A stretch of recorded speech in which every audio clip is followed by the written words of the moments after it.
Para poder compartir el tema de bienestar emocional en la mujer. Y para iniciar con este tema me gustaría mucho el poder compartirles a ustedes el concepto de qué es bienestar emocional.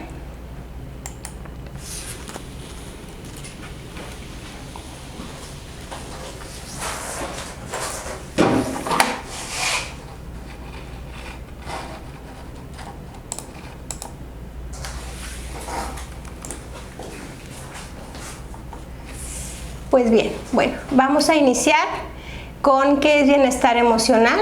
Y pues bueno, esto es un estado de ánimo en el cual las personas nos sentimos bien, tranquilas, en paz con nosotros mismos, en donde percibimos que dominamos nuestras emociones, que tenemos un autocontrol pleno y que somos mucho más capaces de hacer frente a las adversidades porque contamos con recursos mentales y con herramientas que nos hacen ser mucho más efectivos al momento de enfrentarlos.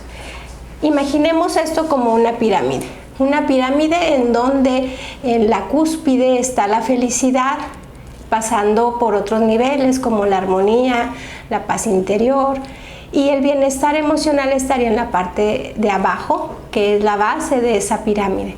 Es por eso que es sumamente relevante el poder considerar este tema como la base hacia la felicidad.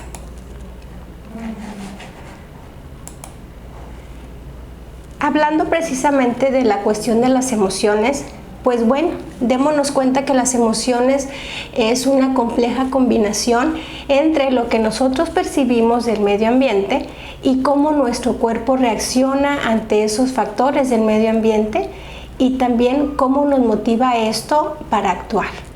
¿Okay? Se producen las personas a través de un estado psicológico que ya puede ser positivo o puede ser negativo. ¿Por qué? Porque las emociones no son malas ni buenas, es simple y sencillamente cómo las vamos percibiendo, las interpretamos y actuamos ante ellas. De poca o mucha intensidad, o pueden también tener una larga duración o una corta duración. Esto dependiendo cómo es esa reacción de nuestro organismo hacia la emoción que estemos viviendo. Por ejemplo, cuando tenemos una situación que nos genera miedo, puede ser un miedo que se prolongue a través del tiempo que puede durar horas o días, un temor constante, o puede ser un miedo que fue únicamente súbito y que bajó. ¿Por qué? Porque entonces el factor no se extendió a través de la distancia, sino simplemente a nivel de intensidad. O sea, fue muy intenso el miedo, pero de corta duración. Incluso las emociones pueden ser también manifestadas a través de gesticulaciones que tenemos a través de nuestra comunicación no verbal, que puede ser a través de los gestos de la cara o movimientos también del cuerpo. Las emociones cumplen una función muy importante. ¿Esto por qué? Porque entonces nos ayudan a adaptarnos a nuestro entorno. No son buenas ni malas, como decíamos anteriormente, sino que simplemente son señales e información acerca de lo que nos rodea y de cómo nosotros respondemos ante esa situación. Sirven para informarnos sobre lo que necesitamos y también sobre nuestras metas y nuestros valores de acuerdo a cómo los vamos priorizando. Nos vamos preparando y nos impulsamos para actuar. Imaginemos una sala de urgencias. En una sala de urgencias se generan muchas emociones. Quizá algunas cuando se escucha por ahí la sirena llegar de una ambulancia y entonces los médicos y las enfermeras, todo el personal médico se prepara para hacer frente a una situación. Tienen diferentes emociones, pero la gran diferencia es que ellos pueden tener ese control tanto de las emociones como del estrés y que estas emociones los impulsan para actuar. Una vez que tienen muy firmes todas sus herramientas mentales, como pueden ser conocimientos o habilidades, ellos hacen frente a una situación que están percibiendo de su medio ambiente y que entonces logran tener control de sus emociones y actúan de una manera eficiente. Otra de las cosas que viene muy ligada a esto de las emociones pues es el estrés. El estrés es un proceso que se origina cuando las demandas de nuestro entorno superan nuestras capacidades para hacerle frente. Y aquí yo voy a hacer una pausa. Normalmente consideramos al estrés como algo negativo, pero recordemos que el aspecto negativo se llama distrés y el eustrés es cuando mantenemos un equilibrio entre las cosas que emergen de nuestro exterior y cómo las equilibramos a través de nuestras herramientas mentales. Para fines prácticos me voy a referir al estrés como aquello que nos va produciendo esa sensación y que normalmente se va presentando por diferentes causas. Por ejemplo, las causas que provocan este distrés no necesariamente son derivadas de cosas negativas. A veces incluso pueden ser originadas por situaciones cotidianas de la vida diaria. Por ejemplo, puede existir estrés laboral cuando es una actividad que hacemos cotidianamente, o el cuidado de los hijos, o las injerencias que tiene también la cuestión del hogar y que es de manera cotidiana. Para mantenernos un poquito más equilibrados en la parte del estrés, es muy importante considerar las relaciones interpersonales y cómo nos relacionamos con los demás. Porque además de cuidarnos a nosotros mismos, también es muy importante cuidar de las relaciones que tenemos con quienes nos rodean, que pueden ser nuestras amistades, nuestros compañeros, nuestra familia y demás personas. Esto nos ayuda para tener nosotros un equilibrio emocional y que también nos ayude a gozar de un bienestar emocional. El compartir las cosas del día a día pudieran ser situaciones cotidianas, anécdotas o cuestiones relacionadas con problemas o con preocupaciones. Y si estas las compartimos con personas de toda nuestra confianza, pues esto nos va a ayudar a liberar un poquito la cuestión del estrés que se pudiera estar acumulando y nos genera una mayor sensación de confianza, porque entonces no nos sentimos solos enfrentando esta nueva situación, sino que nos sentimos acompañados por esas personas que nos generan confianza, que nos pueden estar dando apoyo y que entonces nos ayudan a encontrar quizás soluciones y a sentirnos menos solos para enfrentarlos. Me gustaría hablar un poquito de la desolación, porque la desolación es un término que a veces confundimos con soledad. Primero hay que hacer una diferencia, ¿ok? Un estado emocional que es la desolación es muy diferente a la soledad porque está compuesto por malestares como el estrés, la tristeza, la ansiedad y la frustración, la ira o la depresión. Puede conducirnos progresivamente al aislamiento, a la pérdida de la salud, a la pérdida de la autoestima y dejándonos sin fuerzas para luchar por nosotras mismas. ¿Qué quiere decir esto? Imaginen que la soledad es una cuestión mucho más física. ¿Qué quiere decir? Estoy sola en un espacio, pero por eso me siento sola, porque estoy sola físicamente, estoy apartada del resto. En cambio, la desolación es un estado psicológico, en donde yo puedo estar rodeada de personas, incluso rodeada de seres queridos, y sentirme que estoy totalmente apartada de ellos, porque ya es una situación interna, no tanto exterior. Y las causas pueden ser muy variables. Una de ellas puede ser que hayamos sido expuestas a violencia, que pudo haber sido violencia de pareja, violencia en la parte social, ¿ok? Y que entonces eso nos va generando un estado de desolación. También puede deberse a cambios estructurales, por ejemplo, cuando vamos pasando de una etapa de vida a otra, por ejemplo, cuando ya se pasa a la etapa del adulto mayor, entonces pudiera generarse ese cambio estructural, algo de desolación. Nos vamos sintiendo quizá que estamos más lejanos de lo que antes estábamos, de nuestra familia o de nuestra pareja o en sí de la sociedad. A veces los cambios de residencia también pueden ser generadores de esta desolación.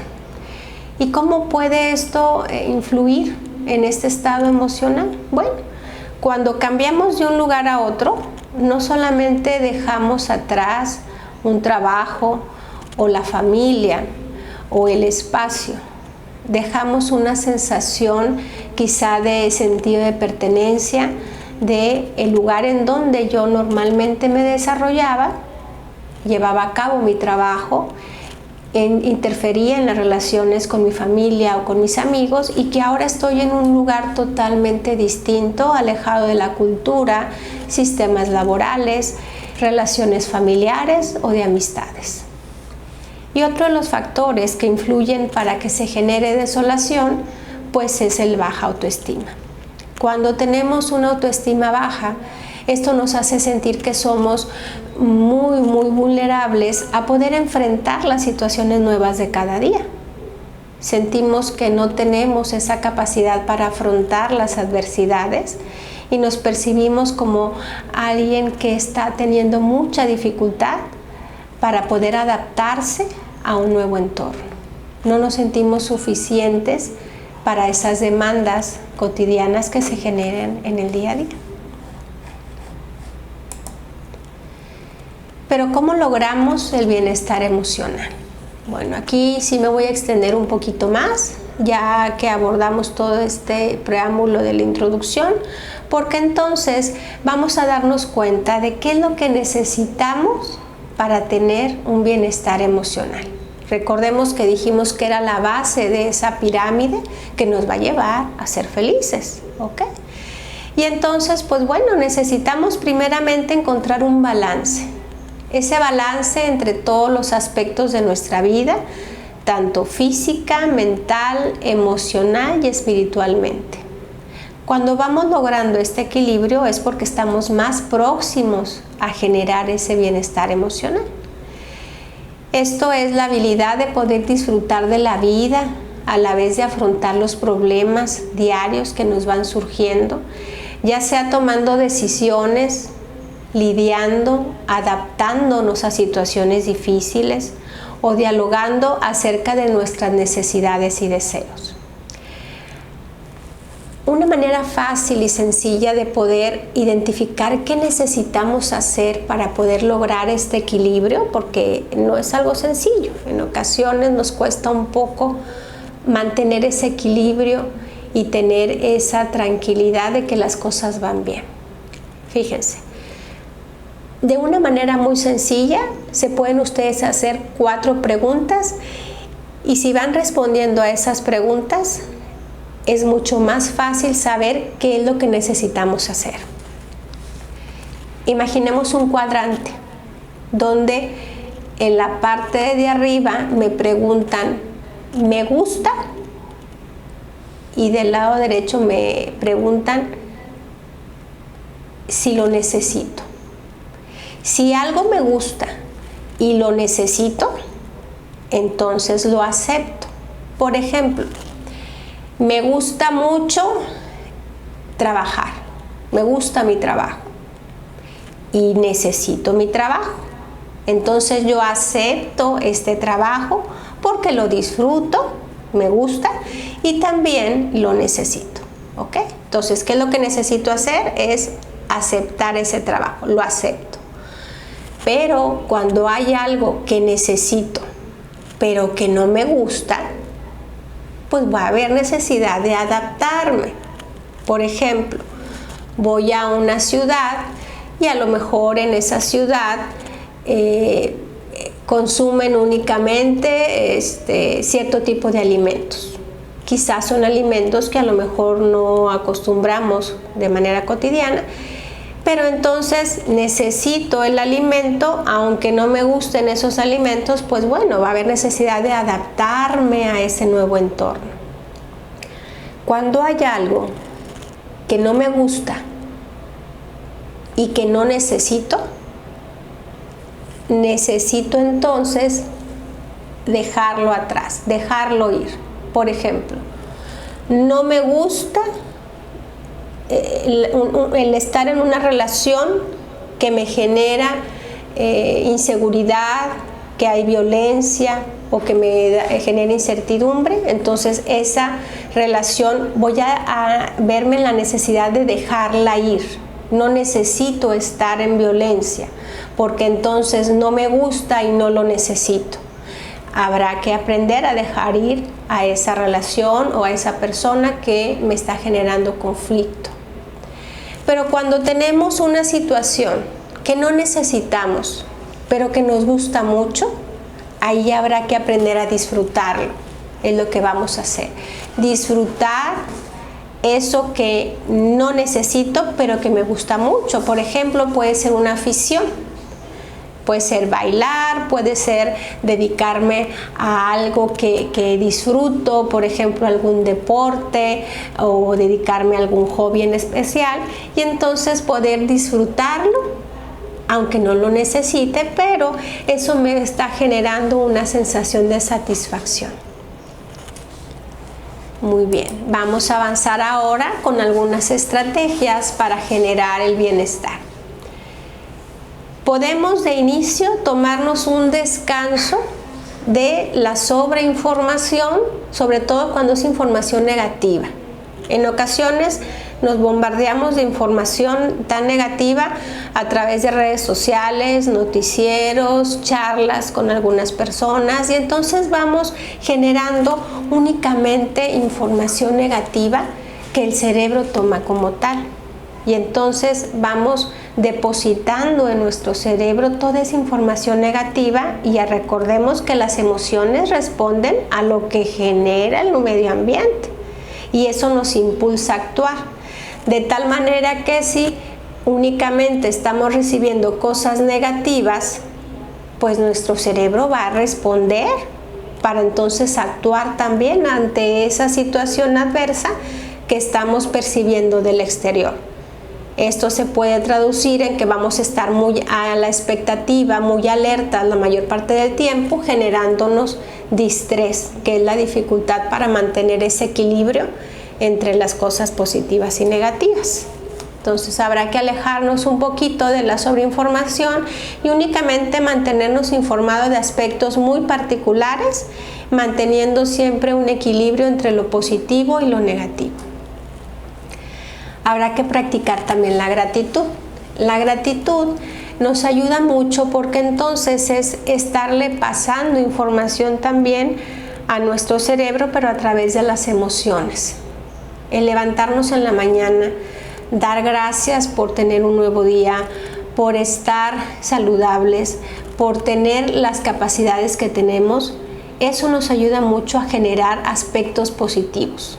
Tal vez el día de hoy a lo mejor amanecemos con algún resfriado o con algo que me duele, pero agradecer por todo lo demás.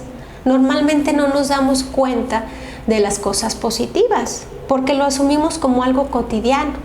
Por ejemplo, quizá el día de hoy despertamos y no nos percatamos de qué tan útil es el dedo meñique de la mano.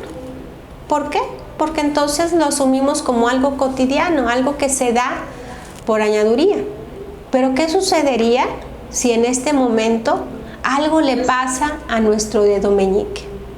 Estaríamos dándonos cuenta de qué tan relevante y qué tan funcional es nuestro dedo meñique.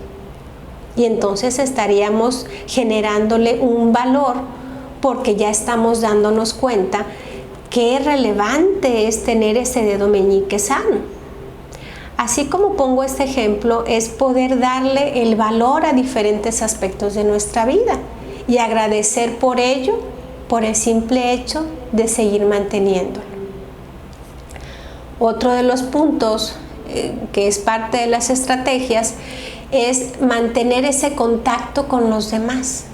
Somos seres sociales, los seres humanos somos seres que estamos diseñados para estar en grupos, para estar en sociedades, en una comunidad, y por lo tanto va a ser muy relevante el aprender a darnos cuenta de qué tanto podemos conectar unos con otros, Quizás somos más afines a ciertos rasgos de personalidad y por eso nos sentimos más acompañados o más acogidos con ciertas personas. Mas, sin embargo, es importante mantener estas conexiones, ya sea con familia, con pareja, con hijos o con amistades en general. Mantener estos puentes de comunicación abiertos, siempre de manera asertiva, permitiéndonos ser ese vínculo también incluso para unas nuevas relaciones. No quedarnos únicamente con nuestro círculo cotidiano. El darnos la oportunidad de conocer nuevos grupos, nuevas personas y conectar entre ellos. Otra de las estrategias es desarrollar habilidades para enfrentar problemas. ¿Y cómo lo podemos lograr? Bueno, yo voy a hablar sobre 3 tipos de problemas muy generales. Aquellos problemas en donde yo puedo ejercer la autoridad. Por ejemplo, cuando somos padres de familia y tenemos hijos pequeños. Vamos a poner un ejemplo de hijos de 2 años. A esa etapa de la vida, los pequeños viven la etapa del berrinche, en donde podemos estar en un área común, puede ser un centro comercial, y entonces el niño aprende por condicionamiento a generar berrinche, porque entonces sabe que haciendo berrinche obtiene lo que él desea. Pero como tenemos la autoridad ante ese problema, ¿qué es lo que podemos hacer? Tomar a nuestro hijo y llevárnoslo. El niño se va a dar cuenta que efectivamente no está logrando lo que él está solicitando. Y entonces, poco a poco se va a ir desvaneciendo ese tipo de conducta, porque se da cuenta que el berrinche no le funciona. Entonces, va dejando de tener esa conducta, porque estoy ejerciendo la autoridad sobre él, en donde agarro a mi niño y me lo llevo. No le compro lo que quería. Ahí ese problema está resuelto. ¿Por qué? Porque tengo la autoridad para no ceder ante esa demanda que me está generando el niño. Otro tipo de problemas donde no tengo la autoridad para tener el control sobre esa situación, pero que entonces puedo adaptarme. ¿Qué quiere decir? Esos problemas en donde yo no tengo el poder de ejercer sobre otra persona una autoridad, pero que me puedo adaptar. Y entonces voy resaltando los aspectos positivos de esa necesidad de cambio o de esa adaptación. ¿Ok? Y entonces recordemos que en el cuadrante veíamos que no me gusta, pero lo necesito, pues entonces me adapto. Y vamos generando ese cambio que se requiere para poder generar un equilibrio y mantener el bienestar. Otro tipo de problemas en donde no tengo la autoridad, pero sí le puedo sacar la vuelta. Lo hago. No una evasión como algo patológico, pero sí como una estrategia de afrontar una situación en donde puedo sacarle la vuelta. Por ejemplo, el tráfico. Imaginemos que estamos en una avenida muy concurrida a una hora pico, en donde el tráfico es inmenso, pero que entonces tengo la oportunidad y la opción de sacarle la vuelta a ese tráfico. Y entonces busco caminos alternativos que me lleven de nuevo al punto al donde yo quiero seguir, sin necesidad de estar en ese espacio de tráfico. Y entonces le saco la vuelta. Estos 3 tipos de problemas son quizá algunos de los más cotidianos, pero podemos empezar a redefinir qué es un problema para nosotros. Cada persona le da una prioridad diferente y lo cataloga de manera distinta el tipo de problema. Por ejemplo, en una etapa temprana de la vida, hablando entre los 3 o 4 años, quizá un problema para un pequeñito de esa edad pudiera ser que le tiene miedo al monstruo que sale del closet. Y entonces para el niño es un gran problema. Sin embargo, si yo le pregunto a un adolescente, el adolescente me va a decir que ese no es problema, porque los monstruos no existen y no va a salir nadie del closet. Pero para el pequeño de 3 años sí es un gran problema. Y puede tener manifestaciones de ansiedad o de mucho temor. En cambio, para el adolescente pudiera ser un problema el estarse enfrentando a un examen de admisión, porque entonces para él sí lo considera un problema grave que le genera mucho estrés. En cambio, si le pregunto a una persona adulto joven, pues quizá lo vea como meramente un trámite que habrá que seguir y que entonces no se convierte en un conflicto como tal, sino simplemente es una nueva etapa en donde se presenta el examen, se aprueba y se continúa en la carrera. Porque para él ya es sencillo, porque quizá ya lo vivió o porque su grado de madurez le ayuda y le permite seguir adelante enfrentando ese tipo de problemas. A diferencia, por ejemplo, de un adulto mayor que entonces puede estar generándose otros conflictos, quizá un poquito de mayor intensidad, que entonces el adulto joven esté teniendo dificultades para adaptarse a esas nuevas vivencias. Y así sucesivamente en cada una de las etapas de la vida vamos dándole un valor a cada uno de los conflictos de acuerdo a la etapa que vamos viviendo y a qué tanta madurez estamos teniendo para enfrentar ese tipo de situaciones, o cómo percibimos que las herramientas que tenemos como seres humanos podemos utilizarlas para hacer frente a esa adversidad. Otra de las estrategias es la meditación. Y la meditación puede ser de diferentes formas, diferentes tiempos, de acuerdo a cómo cada quien lo va asumiendo. Un ejercicio muy sencillo para meditar es simple y sencillamente estar en un espacio tranquilo, darse tiempo para inhalar y exhalar, permitiendo que fluyan cada uno de los pensamientos que así como lleguen, vayan fluyendo y se alejen. Y entonces esa sensación de estar fluyendo nuestra mente, que nuestros pensamientos vayan poco a poco pasando y alejándose, nos va a ayudar mucho a mantenernos libres de estrés, pero también generándonos cierta sensación de bienestar.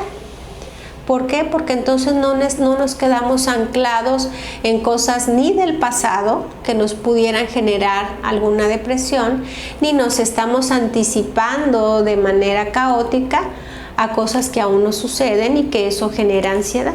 Entonces, cuando nos enfocamos en el aquí y en el ahora, vamos teniendo la experiencia de vivir nuestro presente, pero de una manera más armoniosa, dejándonos llevar, fluyendo suavemente a través de nuestros pensamientos, nuestras ideas, y permitiendo que estos vayan pasando y se vayan alejando para dar cabida a nuevos pensamientos y nuevas ideas. Otras de las estrategias son las técnicas de relajación. Y bueno, estas van muy de la mano con la parte de la meditación, porque entonces nos podemos relajar a través del respirar, inhalar profundamente, retener nuestro aire en nuestros pulmones y luego exhalarlos de manera fluida. Esa pudiera ser una técnica muy sencilla de relajar y permitir que fluya nuestra respiración, haciéndonos plenamente conscientes de que tenemos la capacidad de tener el control de nuestra respiración. Otra de las técnicas de relajación es imaginarnos espacios sumamente agradables que quizá pueden ser derivados de la imaginación, pueden ser algunos recuerdos satisfactorios de la infancia, o puede ser que vayamos a un sitio que deseamos ir o que ya hemos estado con anterioridad y empezamos a describirlo a través de nuestros 5 sentidos. Empezamos a visualizar cómo sería ese lugar, después escuchamos qué sonidos pudieran generarse en ese sitio y luego de manera táctil qué se sentiría estar en ese lugar. Es un lugar cálido, un lugar fresco, es un lugar en donde estoy sentado sobre un tronco quizá muy firme o estoy reposando sobre un camastro frente a la playa, por ejemplo. Respuesta de algunas emociones que nuestro cerebro estuviera captando. Otra de las estrategias es enfrentar el miedo a la soledad. Normalmente vamos generándonos un concepto de lo que es la soledad de acuerdo a lo que escuchamos a través de nuestro círculo de amistades o de la sociedad en sí. Y entonces en ocasiones damos una connotación negativa, pero recordemos, la soledad se torna negativa cuando no aprendemos a estar bien con nosotros mismos, porque entonces nos incomoda estar con nosotros mismos porque no nos sentimos a gusto, no nos conocemos o quizá no hemos aprendido a saber estar con nosotros en un ambiente de paz y de equilibrio. Recuerden que la soledad es cuando físicamente estamos alejados del resto, pero que no necesariamente tiene que tener una connotación negativa. Es aprender a estar solos con nosotros mismos y disfrutar de esa soledad. Otra de las estrategias es analizar las experiencias y convertirlas en conocimientos útiles para nuestra vida. Si hemos pasado por una situación adversa, pero que hemos logrado superar, ese recuerdo es la satisfacción del logro cuando ya pudimos superar esa situación y que nos dejó un aprendizaje. Por ejemplo, cuando una persona cae, ¿por qué? Porque estaba una cáscara de plátano tirada y entonces me resbalo y caigo. Me dolió la caída, pero me levanté y entonces aprendí que no hay que pisar las cáscaras de plátano porque me caigo. Pero luego más adelante me vuelvo a caer, ahora porque tropecé con una piedra. Ya aprendí ahora que también con las piedras me puedo caer y entonces tengo ese nuevo aprendizaje. Si más adelante me vuelvo a caer, pero ahora es porque había una pequeña zanja, entonces voy aprendiendo con cada experiencia y con cada caída, de tal manera que si en otro momento de la vida vuelve a presentarse una cáscara, una piedra o una zanja, yo voy a tener mayor precaución porque voy a aprender de esa experiencia previa que tuve. Todo conocimiento que se aprende a través de una experiencia adversa es muy probable que la guardemos ahí en nuestra mente y que nos ayude en un futuro a poder hacer frente a una nueva adversidad o un nuevo problema. El construir un nuevo proyecto de vida con propósitos propios ayuda bastante de inicio a no sentir desolación. Segundo, a no tener estrés. Y tercero, estamos más cercanos a un bienestar emocional. ¿Por qué? Porque entonces ya no depende de alguien más el logro de ese proyecto, sino que depende quizás 100% de nosotros. En ocasiones nos vamos dispersando creyendo que el bienestar va a lograrse cuando mi hijo se gradúe, o cuando mi esposo se jubile, o cuando me sane de la enfermedad. Pero entonces, si nos damos cuenta, todos esos propósitos no son únicamente de nosotros, sino depende de alguien más. Y entonces ya no tenemos control, por lo tanto es menos probable que ese bienestar se dé porque estamos a la expectativa de los cambios de alguien más. Recordemos, el bienestar va a surgir de una manera propia desde nuestro interior, porque es cómo vamos generando ese equilibrio de emociones y cómo voy asumiendo que eso está ocurriendo en mi interior y que entonces estoy satisfecha con esto que se me está dando. Estoy moviéndome de un espacio en donde el control lo tenía alguien más, pero que ahora mi propósito y mi proyecto es propio. Ya no depende de los demás, sino depende de mí. Por ejemplo, si yo me propongo a tener ahora el propósito de bajar de peso, eso sería un propósito únicamente mío, porque entonces dependerá de mí qué tanto esfuerzo hago para bajar de peso.